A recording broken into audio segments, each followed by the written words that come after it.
Thunderstorm warning for northeastern Barber County in southeastern Alabama. Southeastern Russell County in southeastern Alabama.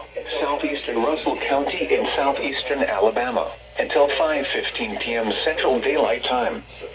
At 4:33 p.m. Central Daylight Time, severe thunderstorms were located along a line extending from near Spring Hill to near Hawkinsville to near Eufaula, moving east for 41 miles per hour.